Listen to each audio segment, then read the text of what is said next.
সুদের পর্ব 6 মাস হলে বার্ষিক 10% চক্রবৃদ্ধি হার সুদে ১৬০০ টাকার ১.৫ বছরের চক্রবৃদ্ধি সুদ এবং সুদ আসল কত হবে সেটা আমরা বার করব। প্রথমে কি কি দেওয়া আছে সেটা আমরা লিখে নিই। দেখো, আসল টাকাটা, প্রিন্সিপালটা দেওয়া আছে ১৬০০ টাকা। আসল টাকাটা কত? ১৬০০ টাকা। সময় কত দেওয়া আছে? সময় দেওয়া আছে ১.৫ বছর। ঠিক আছে। বার্ষিক সুদের হার কত দেওয়া আছে?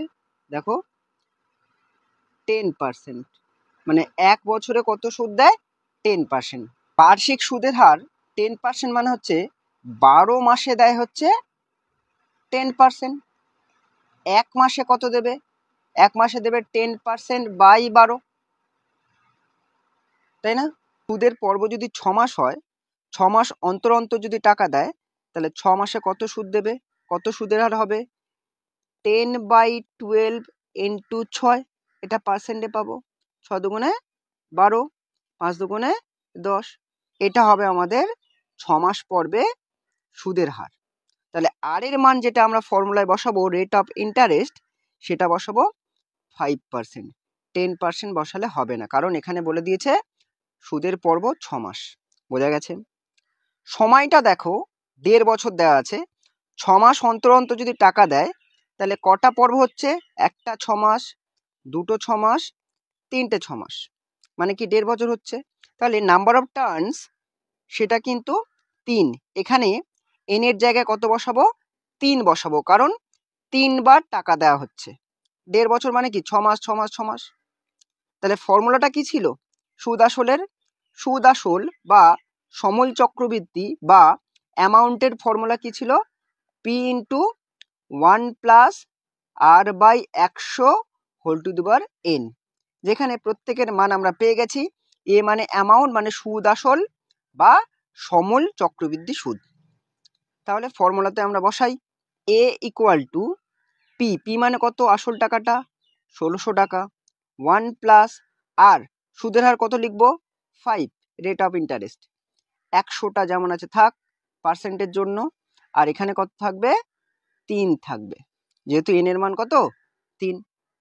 এবার কাটাকুটি করো। ১৬০০, ৫ একে ৫, ৫ কুড়ি ১০০, মানে কত হচ্ছে? 1 প্লাস 1/20 টু দি পাওয়ার 3 আছে। তাহলে ১৬০০ ইন্টু এটা যোগ করলে কত হবে? ২০ একে ২০ আর একে ২১, ২১/20 কিউব আছে মানে 3 বার লিখছি।